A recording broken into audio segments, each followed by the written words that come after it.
Welcome to Upper Pylon 2.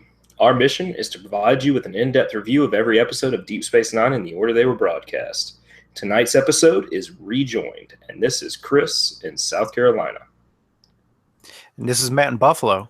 And this is Matt from Arizona, and you are cleared for docking. That's right, folks. This week, Melissa is off doing captainly things, and I'm running the station again.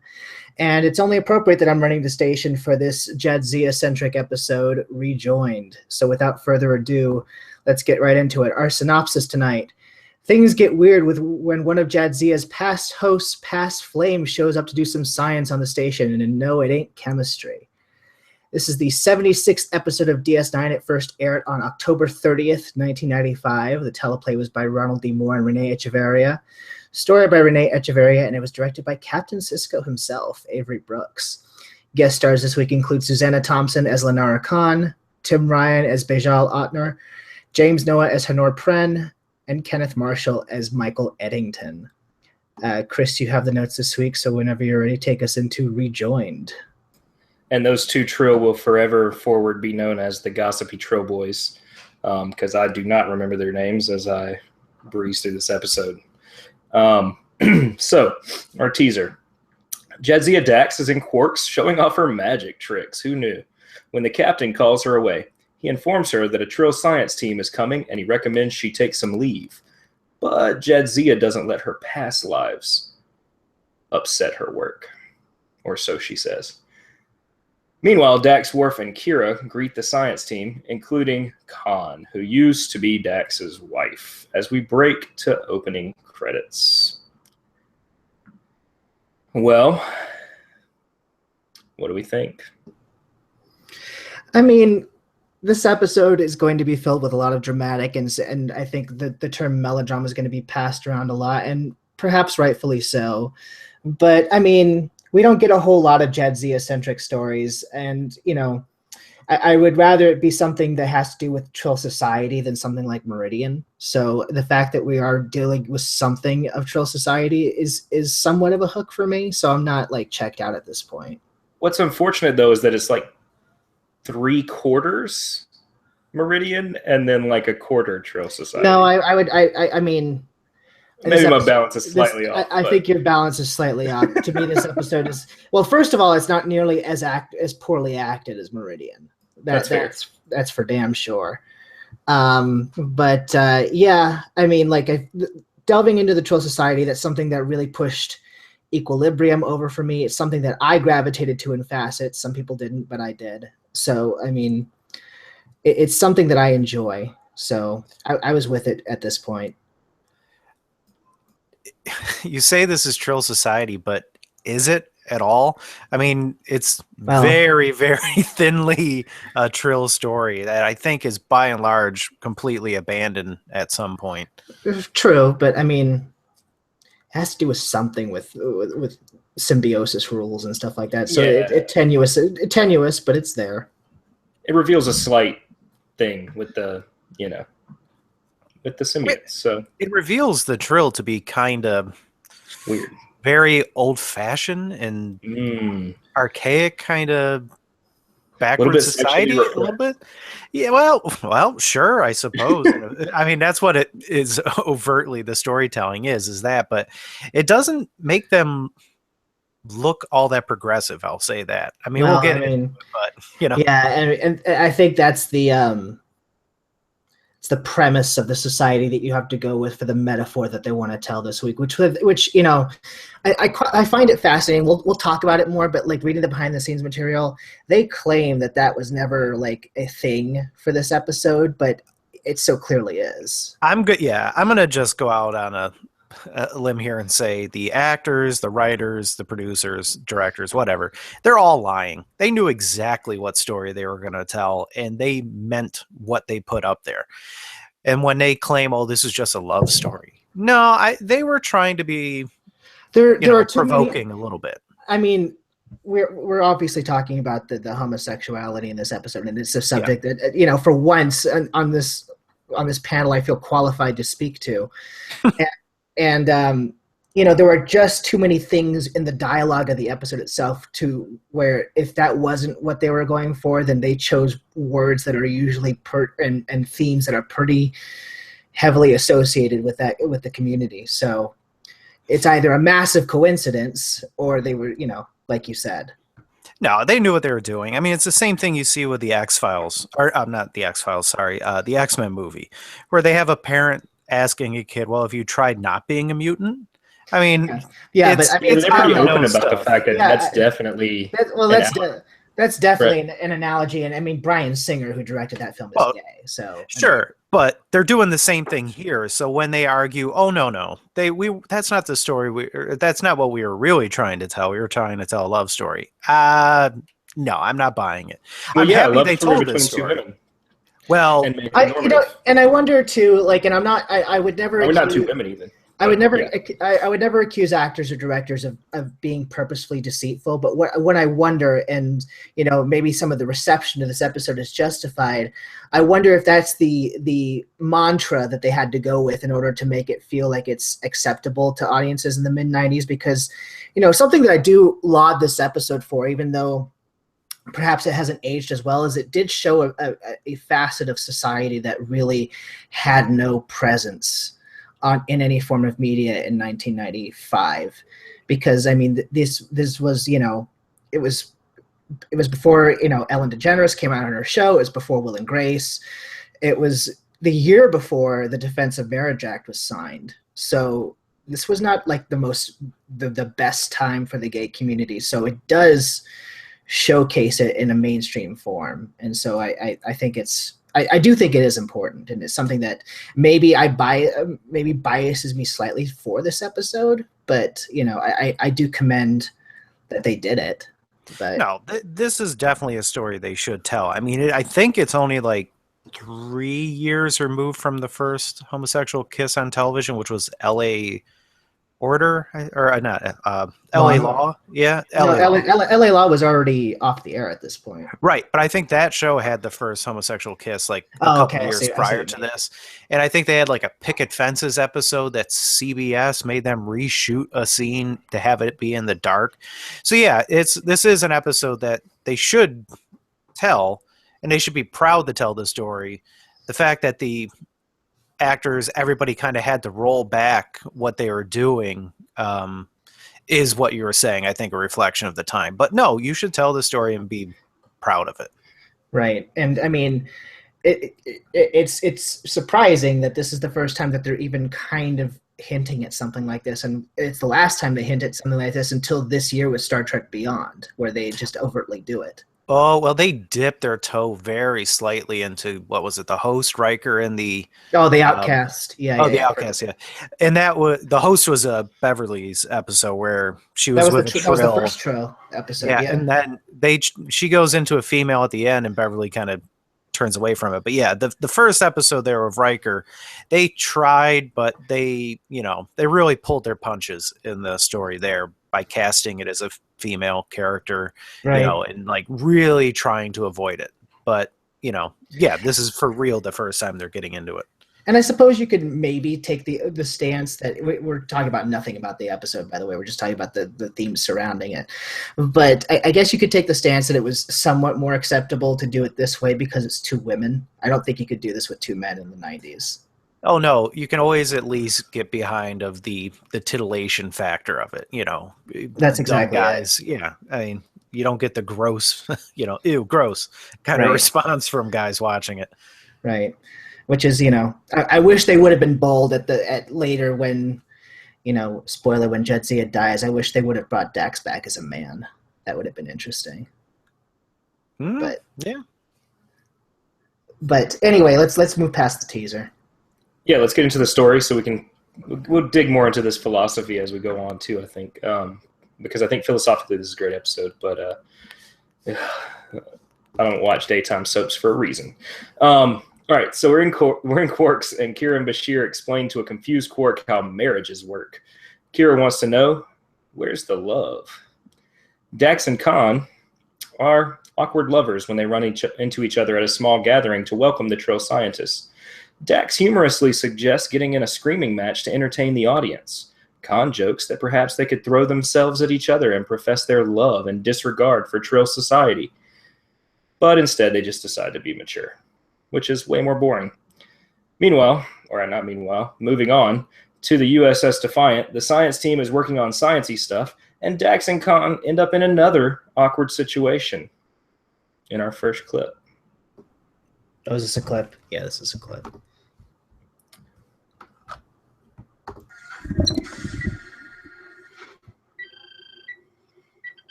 Now I'm getting a drop-off in the RRR output. Let's talk about this after. In the diagnostic subroutines. Yeah, I figure we can talk after the clips and the big wormhole embrace. And again, it could just be translated failure. It happens all the time. I wasn't panicking. It's just an expression. Sorry. No, I'm sorry. Forget it. You know, it's just that you always used to, Tarius always used to tell Nilani that she was panicking about things, making a big fuss about nothing. Well, Tarius used to be insensitive at times. But you have to admit Nilani did do her share of overreacting. That's because you were a pilot and it made me nervous. It made her nervous. Tarius, being a pilot, made Nilani nervous. I've never had quite this much trouble sorting out my feelings from those of a past host. I know what you mean. Probably another good reason why we're not supposed to spend much time together. We'd probably just get lost in the past.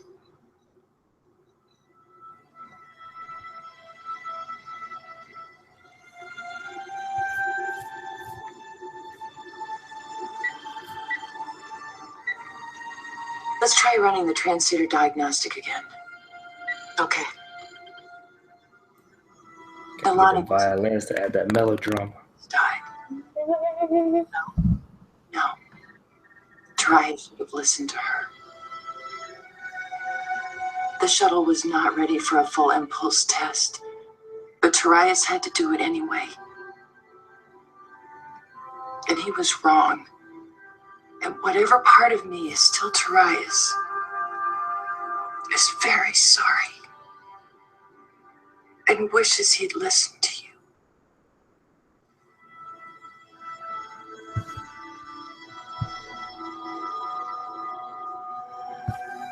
Well, we have a lot of work to do. Right.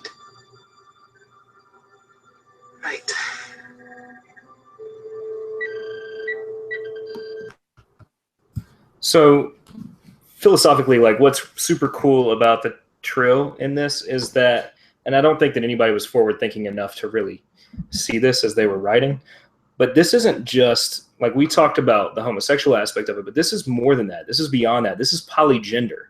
Like, Jadzia and this other woman exist as multiple genders in their minds and in their memories. And I don't know how they, like, I wish they would delve more into that. And I know that back then that wasn't as much of a thought, but it's such a cool thing. And it's just normal for Trill. And it would have allowed for a lot of conversations within Trek that I think would have been beneficial. Not that this episode goes there at all, but I just feel like that's an interesting topic to delve into. No, that is interesting. I had never thought of it that way. But yeah, no, that works. One of the things I did like about this episode, and you know, you guys may disagree, but it worked for me, is I really like Susanna Thompson. She's an actress that crops up on Star Trek a lot. Most notably, she's the second Alice Krieg didn't want to come back. And even though I thought she was perhaps overused, I've always liked her, and I like to see her doing something different in Star Trek because she's usually a villainous type whenever she's on. She's either the Borg Queen or she's, I believe she's one of the Romulans in the episode where Geordi and Ro get cloaked and phased. But I like her, and I think she does pretty well this week. Yeah, she has very believable and pretty instant good chemistry with Dax, and that you could buy into that this is a quick relationship that they form I mean, there's some corner cutting, but yeah, she has good chemistry, and I think she ultimately works pretty well. I would love to see more of Chris's argument. He said we could have gotten a lot more interesting angles to the Trill sexuality. It's unfortunate that they have to kind of cut the corners for just to move the story along, because we do get just an immediate, we assume that they are going to be attracted together with each other, and it just stampedes right towards that. It would be interesting to explore that. Well, why am I suddenly now going to be attracted to, a female when, I never was that before? That'd be really fun stuff to kind of explore, and it wouldn't be preachy in any way. It'd be just very interesting stuff to explore. Right. But no, it's just quick. Take it as rote that these two are going to have an attraction to each other, even though they're totally different people now. I completely agree with you, and I think that would be interesting. My only line of defense, and it's not really a defense, it's just like a commentary on the times, is I don't think that – this was edgy for the times, and I don't think anyone was that forward-thinking, because we weren't even – to me, I don't remember sexuality being that complex of a subject until we got into the new millennium and we started to consider like these third genders, these gender identities. That just wasn't a thing back then. I think that if an episode like this was made today, you would have some of the things that you're talking about. And it might even get bogged down in that too much, and it make for a bad episode. I would love to see, though, like a focused narrative with the Trill on that issue. But yeah, sorry. Dreams. Yeah, this is early 90s, and we think we're so much more progressive today, and in many respects we are, but you still see there's a jewelry commercial running in the United States right now where you see two women kiss over a diamond that's given to them, and there's the Million Mother whatever Family Resource Council is still protesting it. So it's like, we were definitely not ready for it then. It's like, geez, are we even ready for it now? And it seems like the clock is getting wound backwards sometimes. Yeah, there's an argument that we're still not, but Well, but we look at those people, and there's no science to back them up. Those two women can get married, and they can have children, and guess what? Their children are going to turn out around the same as your children as heterosexuals. So the science doesn't bear out your argument that it's going to be deleterious to the children. So screw you. Empirically. Preaching to the choir, man. Empirically. I'm speaking out into the ether right now. Preach. I need one of those hallelujah memes. Are you ready to move into the next scenes? Yeah. We got to get to the kiss at some point. All right. So Jadzia invites Khan to dinner with herself and Julian, and Khan accepts. But she never asked Bashir. And it turns out that he had plans that night. But Dax has a way with Bashir, and he relents. Okay, hold on real quick. Can we all take a moment and be thankful we didn't get season 1 Bashir here, where he's being invited to dinner with the two, ladies who are attracted to each other? Oh, that would be he's like, hey, ladies, can we slide into the room and just all three hang out, hug a little bit? The season 1 Dr. Bashir, who doesn't know what no means, that one. So thankfully we got the much more wise one. The one who followed her back to her room in that one episode. I was about to say, exactly. Oh, y'all don't want to go back to my room? Okay, y'all don't want to hang out with me at all anymore? Well, they didn't say I couldn't follow him back to their room, right? Yeah, suddenly this is the Bashir who gives out lady advice to Cisco. The Cisco. Not only gives out lady advice, gives out pretty good advice. Like advice that he maybe shouldn't have at this point, but he does. Well, third wheel Bashir. I do like that he falls asleep. Ends up having no fun with the ladies as they catch up and their sparks fly. And he gets called away, much to his relief. Back on the Deviant and back at the wormhole, the catty Trill scientists begin to gossip while they work about these ladies who seem to be in love. But the actual science of the mission goes off without a hitch, and Dax embraces Khan. All right. Before, also with that scene, was this the scene where they're at the dinner and they kind of touch hands at the end? Yes. Yeah, and the old guy's up there spying on watching, And Which was pans out to him. Wah, wah, wah. which was a hilariously awful reveal because the yes. camera pans up and he's like literally right there. He could reach over her shoulder and get some food off her plate. It was so bad, and just him creeping right by her. I Right. think they could have directed that a little bit better with him like out on the promenade doing the what double take, looking over at them. And Yeah, then but he scurries away. the problem is with the blocking is that they're sitting on I think they're at the upper level of Quarks, and really there's like no other perch that you could put someone at that like you could really like see what was going on. So bad choice of location. They should have been on the lower level. Yeah, I think they could have rewritten that location to allow for a slightly better reveal. No, I wasn't disagreeing with you. I'm just saying they were constrained because of where they chose to place them. But yeah, it's not a great reveal, and then you get the little gossip. Did they have the little gossip session right here on the Defiant Bridge? Yeah, as they're doing their science, that Right. ends up working. So, Right. I don't know why, but for some reason, her brother reminded me of Trip. Just looks wise. I watched the episode a couple times, and I never picked up that he was her brother until he physically says it. Is that laid out somewhere earlier in the episode, and I just missed it? Yeah. Okay. Yeah, it happens. You were saying. Yeah. They hug. Khan goes out for dinner with her brother, who is worried about this entire situation with Dax. But Khan promises him that she will not be in love with Dax. She's good. Leave her alone, homie.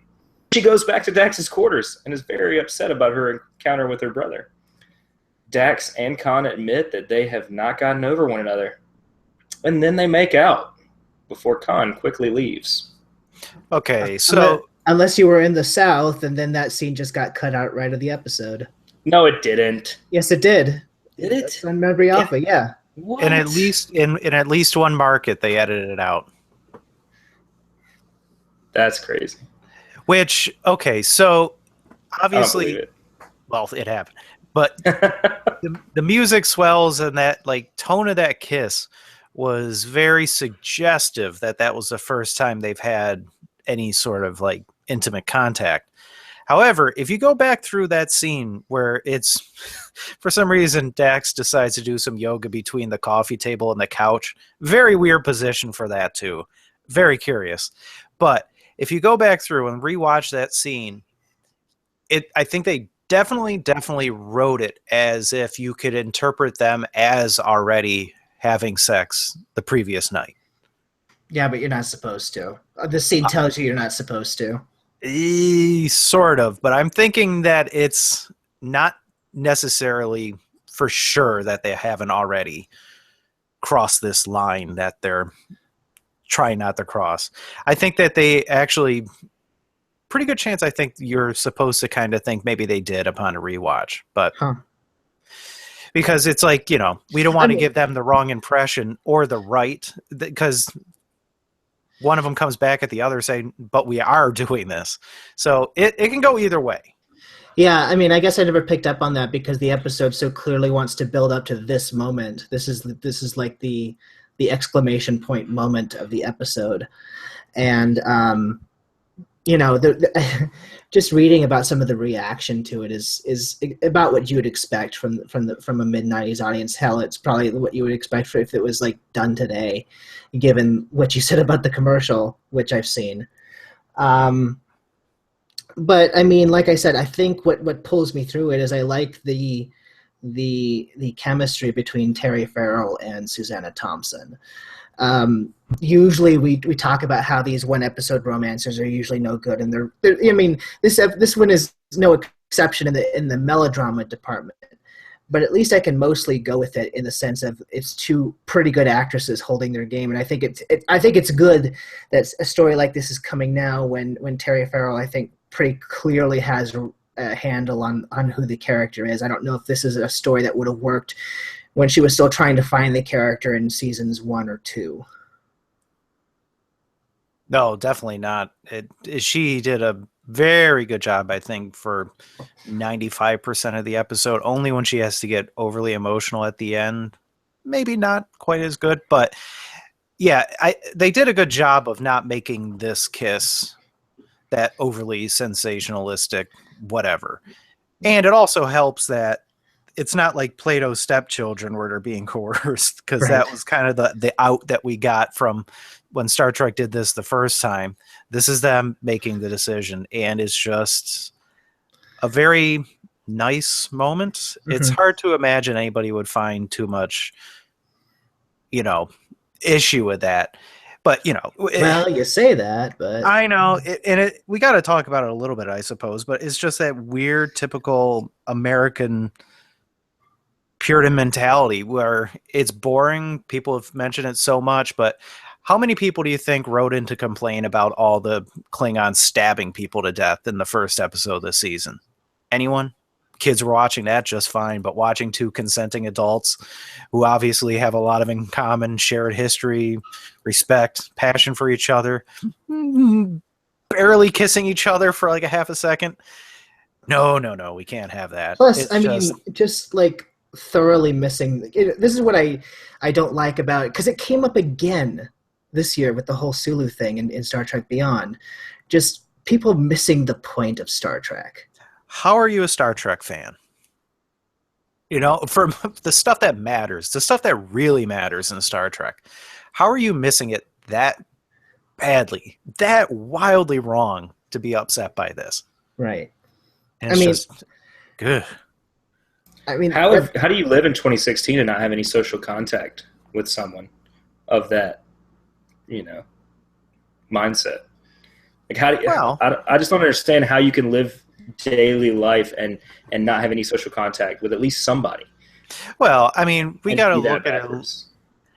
I would imagine there are still parts of this country where you will have contact with this person, but they're not comfortable enough to let you know you're having contact with that person because they're, Right.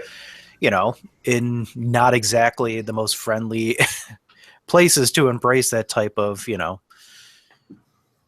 don't want to say lifestyle, but lifestyle, it's, you would imagine, I mean, I can easily see how people are still very cut off from that. Because then if you're that cut off, the people who are at most risk are the ones not looking for this kind of a thing. And it's not like they just keep surrounding themselves with the same stuff, and then they shy away from the things that will make them challenge their beliefs. So it just, those bad areas just kind of get deeper into that withdrawal from society. right. And That was terrible and rambling, but I hope No, my but- idea was halfway across. No, it did. And the only thing I want to say is that, I'm not here trying to lecture people on how they should live.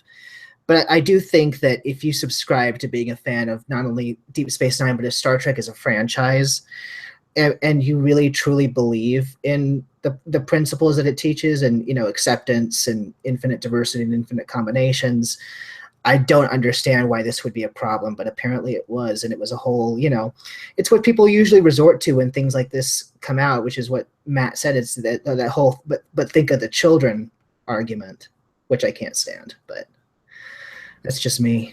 Yeah, and think of the children, the message they're getting. Just be nice to other people. I mean, that's what you really get down to it. That's what the message is. And that's really that disgusting and that offensive to that mentality, is just have a certain amount of respect for the person next to you. No, but I mean, like, would we watch the original, maybe we would, but would we watch the original series today and think, how dare there's a black woman on the bridge? It's the same kind of thing. Yeah. And that's the weird thing about this episode. It doesn't age badly.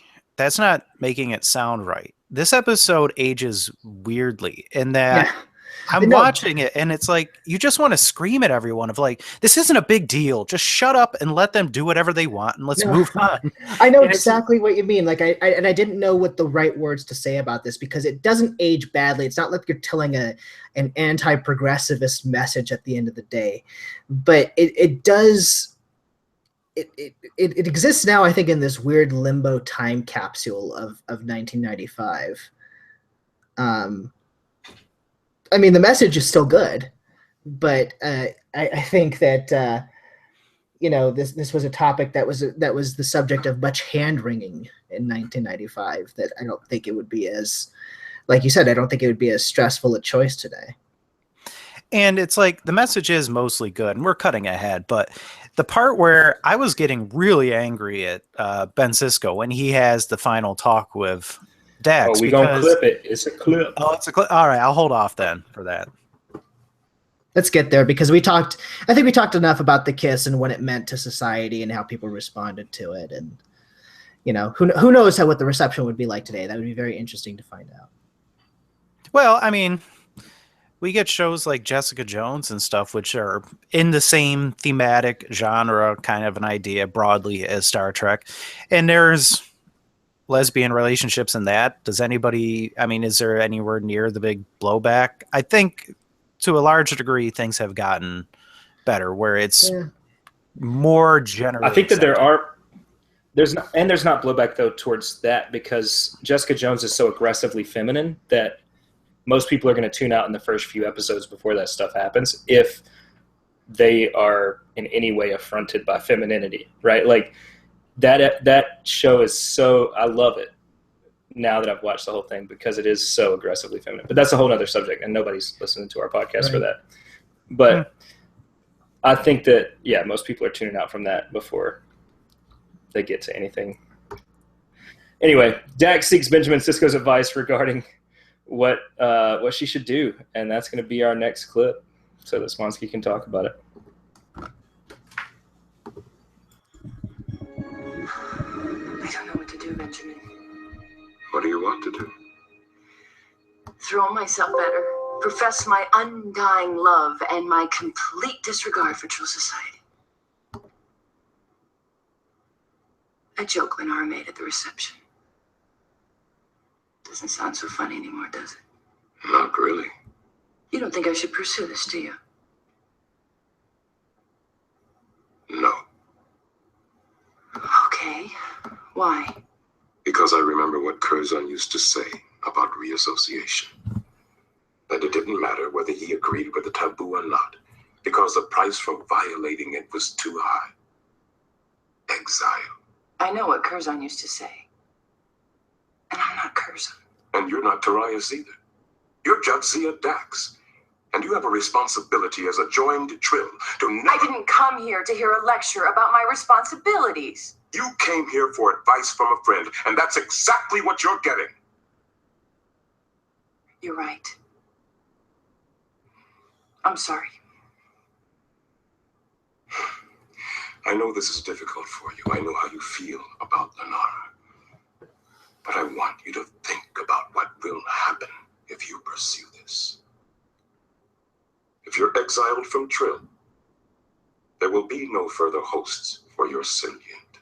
When Jadzia dies, Dax dies.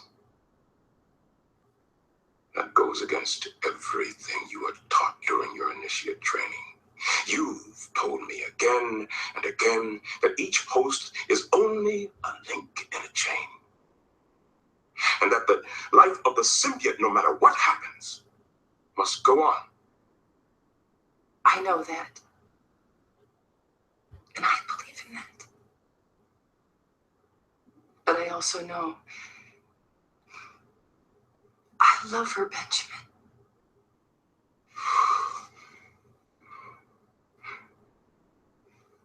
I know you do.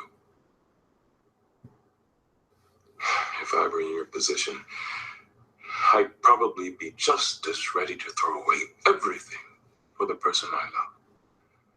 But I would also want to be sure that I was ready to pay the price. You're right. I need to be sure.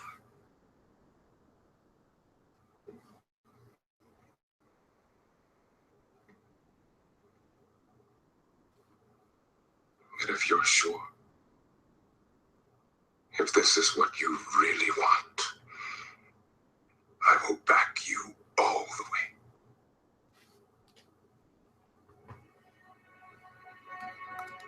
I've lived 7 lifetimes, and I have never had a friend quite like you.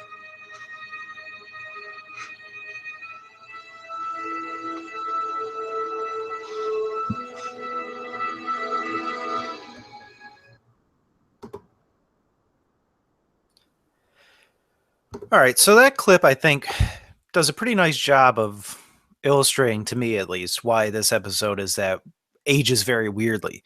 Because ultimately, Cisco more or less ends up in the right place at the end of that clip where we want him to get to. But the fact that he has to go through the idea of, well, if you make this decision, you're going to ruin your life. That's kind of weird in the old-fashioned thing and not really fitting with 24th century. What he should have done, in my opinion, is come out of the gates of like, screw all of them and their obsolete moral code. You follow what you want to do, and if that has negative repercussions, you and I are going to fight them like you wouldn't believe, and we're not going to settle for you being outcast and never having a life for the Dax symbiote again. You and I are going to fight them every step of the way, and I'm going to have your back. And that should have been him coming out of the gate with her like that, because this is 24th century. Who needs that crap? We're Starfleet. We're, the Federation. We're accepting of everything. Screw all that noise. We're going forward. The fact that we don't get that argument is that weird.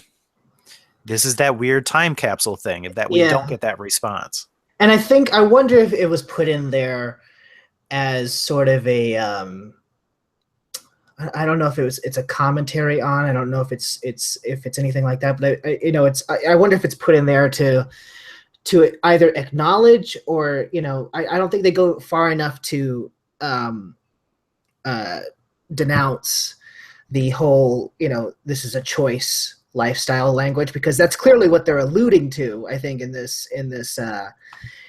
clip. But like you said, I don't think he has that big of a turnaround. I do like the fact that he ends up in a very supportive place, but I mean, it's just like, I think it would be more progressive the way you're saying it versus like, it's a tough decision, but I'll love you anyway sort of thing.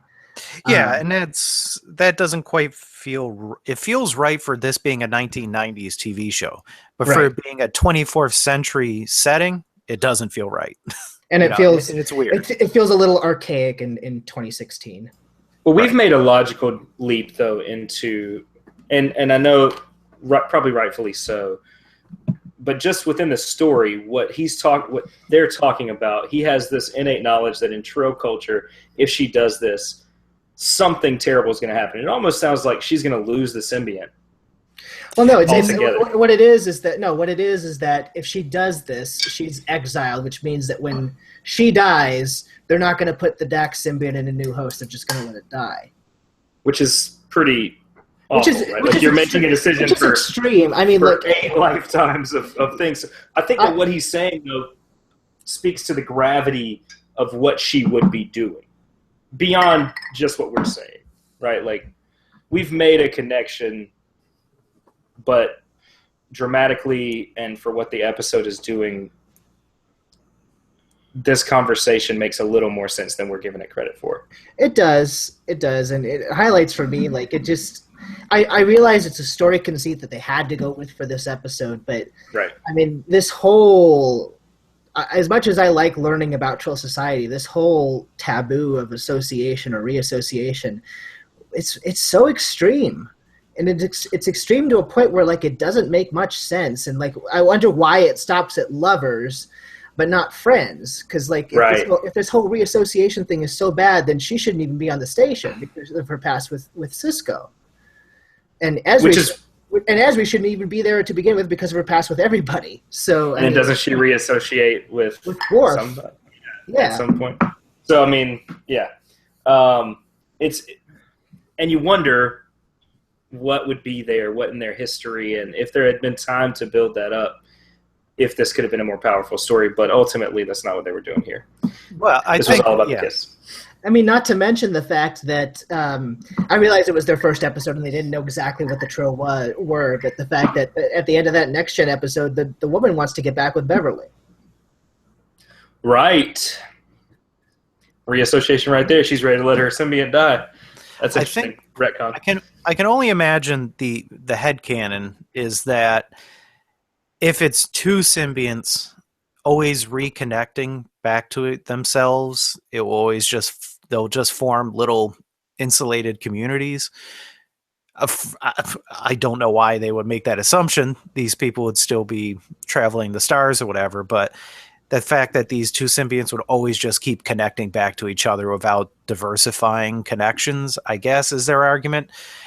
That said, Which would I make would for think, a beautiful poem, right? Like, what a wonderful love poem that would be. It's just, to me, it's very draconian of an otherwise very forward-thinking society.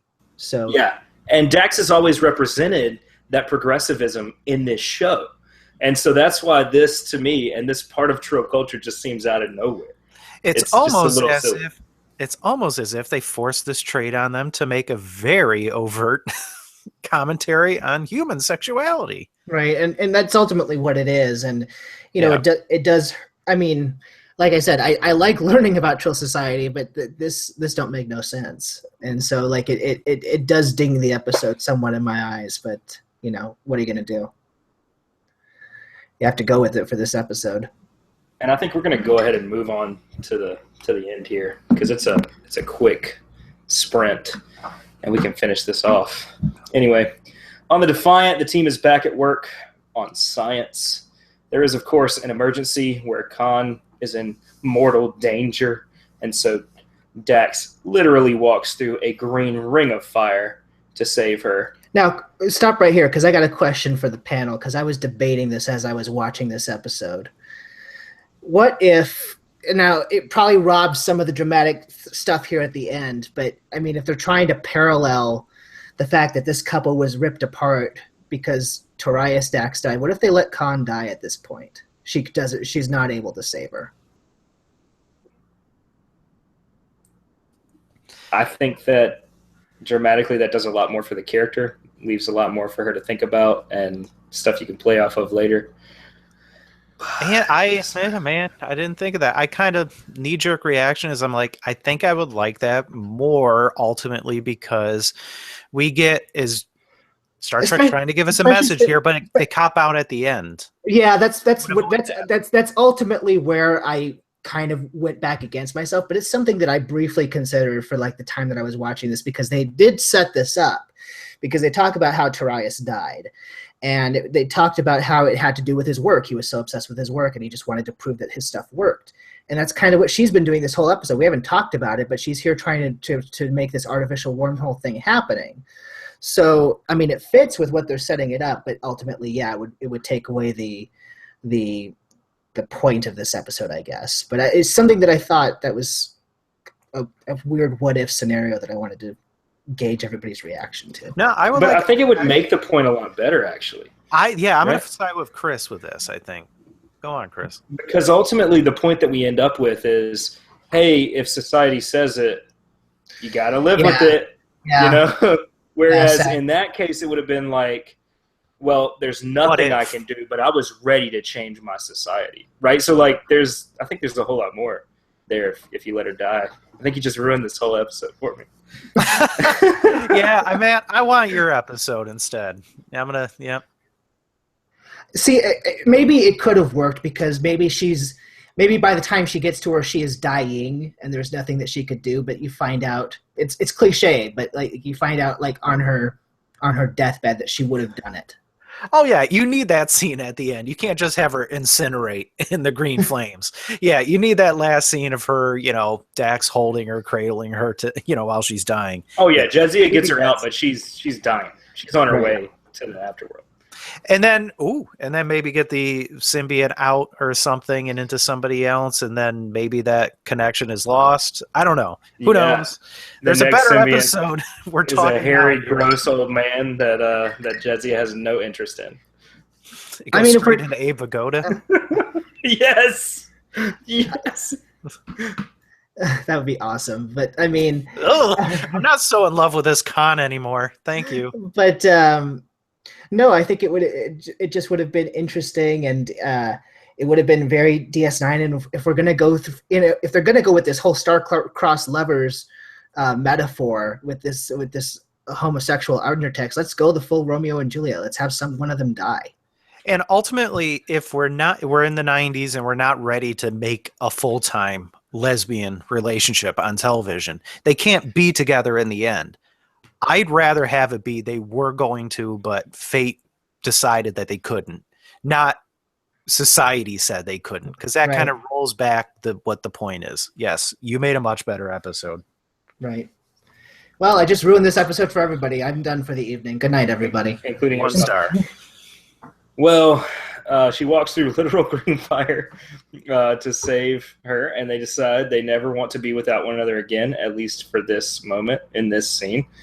And then Dax visits the recovering con, and they discuss life, love, and liberty, but their conversation ends like this. When you're not with me, when you're not around, it's like a part of me is missing. I want to be with you more than anything, but I don't think that I'll just finish out the episode, and then we can riff. I am not like you. I don't have a little Curzon inside me telling me to be impulsive, to ignore the rules, to give up everything that I've worked for. Can you really walk away from me? From us? After all this time we're together. Don't throw that away. I don't want to. Maybe I need more time. Maybe Don't throw it away part felt a little rough to me. But other than that, she's pretty good through this. I wish I could believe you. But ultimately it comes down to this. If you feel about me the way I feel about you, I think she's doing good right here. you won't go on that transport tomorrow. Yeah, she finishes up stronger. I think we both know you're never coming back again.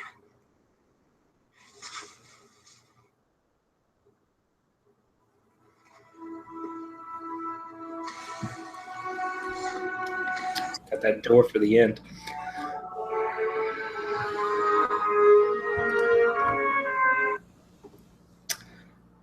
Well, Khan does get on that transport. And right before she does, she and Jadzia share one long, lingering, grief-stricken glance. Possibly forever, unless there's a book out there that completely shits on this entire story. Which I haven't read it if there is.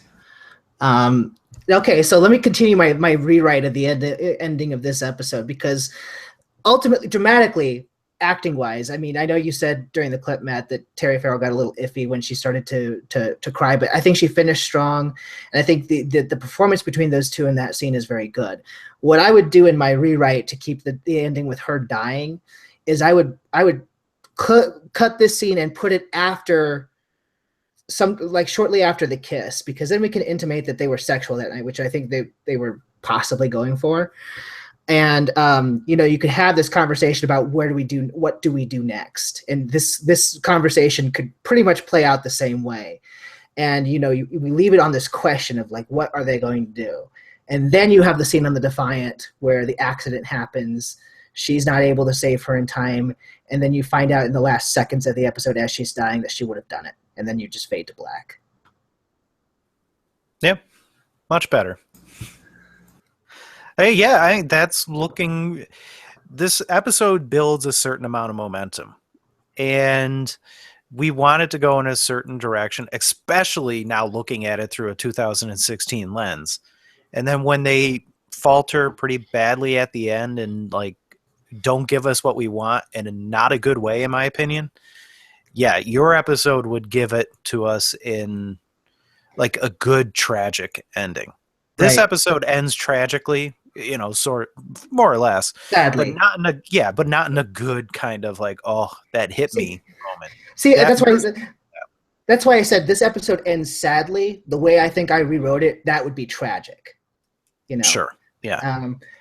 But I mean, again, it's easy. I guess it's easy to rewrite this stuff with this perspective, but I mean, I think it would have been better. But there's a lot of this stuff there's a lot of things for me that this episode does do pretty well, even looking at it through the 2016. We'll get to it when we get to final thoughts. But did you guys have anything else? I wish that humanity was different. Like, I wish that humanity was more human towards one another, that we thought about each other and considered one another more.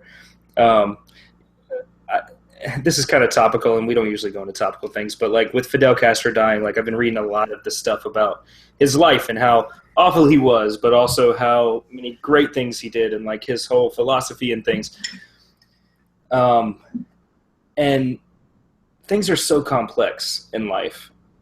And so if you want to boil things down and just say homosexuality is awful, if you just want to make that statement, then you can't possibly have thought about what it would be like if you were homosexual. You know, like, what if you had to deal with those situations? What if you had to walk into a situation where you were just madly in love with someone of the same gender as yourself? How would you compute? How would you deal with that? And I think that this episode does a great job of kind of putting us in that mindset with a slight twist. I don't think this is simply about that, but I think that that's a part of it, and we all need to be put into those shoes and walk a mile, I think. So I just, as you were talking, I just found a way to make my rewritten episode even more heart-wrenchingly, guttingly sad, which is like, not only does she die at the end, but there's something in the accident that causes critical damage to the symbiote, so Khan dies in the end. So there will be, not only is Lenara dead, there will be no more Khan. It's a complete loss. Over. Yeah. Maybe that would be overkill, but I mean, that would talk about a gut punch of an ending. Like, this is it. You will never reassociate again with this person. The funny part of me still likes the fact that Abe Vigoda will be the next Khan. Like, I just... Yeah, I kind of need that. We got a down ending enough, Matt. I need the Abe Vigoda to pick me up. Okay, it's a bit of an overkill, but it's something that I thought of. So, with Jadzia, like, physically retching at the thought of him. Like, just... Oh. Yeah, no. Yeah. So before we go on to the final thoughts, it's just this episode came from that little funny point where it's not necessarily preachy, but it's still needing to teach society something. I hope we've crossed over the point where we don't need this episode in Star Trek Discovery. I guess we are going to get, prominent homosexual characters. I hope we don't have to get this episode where it's about lesbian relationships. Where it's just normative. Just depict a normal relationship or whatever. Just present it and leave it. And I think that's the difference between then and now. I would hope so. I think back then you had to do an episode like this because it just wasn't something that was considered mainstream or normative. I think in this, post civil rights, gay civil rights, post Will and Grace, post all this mainstream media, I think you're going to see a lot more, just it being a part of normative life on Discovery. Hopefully. Well, unless anybody has anything else, we're going to go into final thoughts and ratings. So, Chris, what did you think? What are your final thoughts on Rejoined? I mean, I like this episode. Obviously, I like any Star Trek that makes me think, makes me consider things. I have the unfortunate position of having seen a movie this weekend that completely rocked my world, and then I watched this episode not long after it to do my notes. I'd watched it earlier in the week, and I thought, oh, this is just stupid. Like, not stupid, but I thought that this is like, Days of Our Lives. And I don't need Days of Our Lives in my life. But then when I watched it again after I watched that episode, and I started thinking deeper about the concepts and trying to walk in the shoes of these characters, is when I started thinking about all the things that we kind of brought up philosophically. And I think that this can be a powerful episode. I think that if you're living in 2016 and you watch this episode now and you are already a progressive, that this episode might seem a little backwards, might seem a little bit like a thing of its times, but it's still good. And despite all the melodrama, despite some of the slightly over-the-top acting choices, despite all of the tiny quirks that make this episode a little bit hard to watch in 2016, I still think this is a good episode with a good thing to think about. And I think we should all watch it. I think that we should all watch it more than once. And so that's what pushes this from a 3 to a 4 for me. So this is a 4 out of 5 lesbian lizards liking loving. Shouldn't be leeches. That's a little closer to the symbiont. No, I rather like than the lizards. I like the lesbian lizards because they're the Earth equivalent of natural things that are in the world. It's like my FU to all the people who say that homosexuality is unnatural when we have a whole species of animal that are all feminine and they Wow. can still make babies. Like That's that to me is like a giant FU to the it's natural argument. There's you know? a whole And it's not- level. There's a whole level of depth to these alliterations that I you never don't even appreciated know, bro. before. I'm trying to dig deep. Or Well, you're capable of spinning immaculate BS on a short time frame. No, literally, that's what I thought about when I put that together. But anyway, well, Matt, do you want to change it up and go before me this week? Sure, I will. So, yeah, first off, we have to certainly, I think we all have to applaud what they're trying to do. But we can't get away from the fact that this is now 20 years later after watching it. And when you have an episode that is a one topic thing with no B storyline, and it's a one topic issue that right now is just, it should be, and it's certainly in the reviewers, us three here, it's such a non-issue that you kind of just sit there and you get, speaking for myself now, I kind of sit there and I get frustrated in that, come on, this is just nothing. Everybody in this should just stand up against that taboo and go, F you, we're going to follow and pursue our happiness. And everybody in this group, this family that Melissa is pointing out, should unite together to confirm to her that this is the right decision and we should go forward with that. We don't get that. And you just kind of sit there and you're like, this episode doesn't kind of feel right in this modern viewing lens that we're giving it. So it's a weird look into the past in the mentality of that, they're trying to do good stuff, but they probably just couldn't and weren't allowed due to like social blowback of give the full story. I got to think they all wanted to tell. So you kind of got to vote or, score it on what it is given with your modern viewpoint. It's good. It's a little rough with some of these things. So ultimately, I'm going to give it 3 stars. But Matt's episode, I'd certainly give 4. I should just rewrite all these written Star Trek episodes. Too bad they'll never be performed. But apparently, I can I can turn water into wine. But you know what? There are problems with this episode, and like we said, it's this weird time capsule of 1995 where it's not that it ages badly. It's just some of the things that it's making a big issue of. It was a big issue back then, but it's less so now. Although I certainly think that, given the climate that we currently live here in the United States, it's not an issue that's forever in the past, and that's sad. But as far as this episode goes, I think it was an interesting idea, and I certainly think that the acting elevates it to a higher level for me. I really think Terry Farrell did a great job this week. Susanna Thompson is fantastic with her. I think they have great chemistry.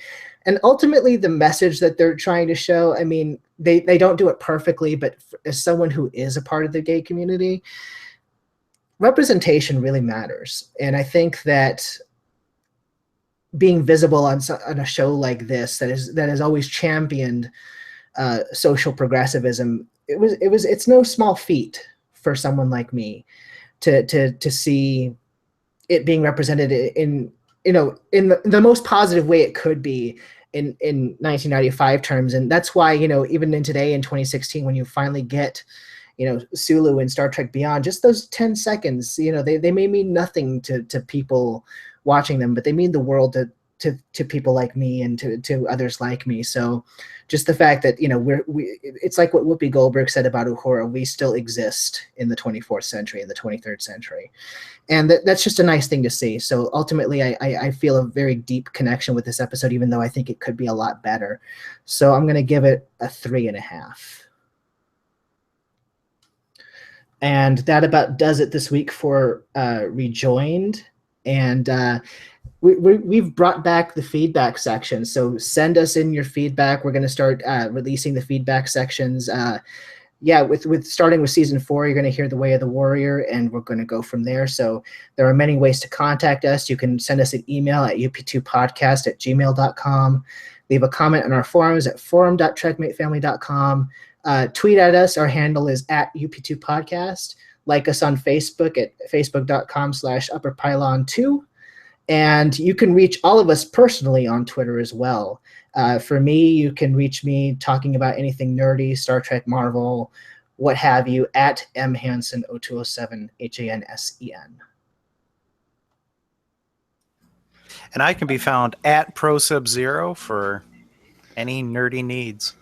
I don't really do Twitter. But go on there and talk to them how awesome Arrival was.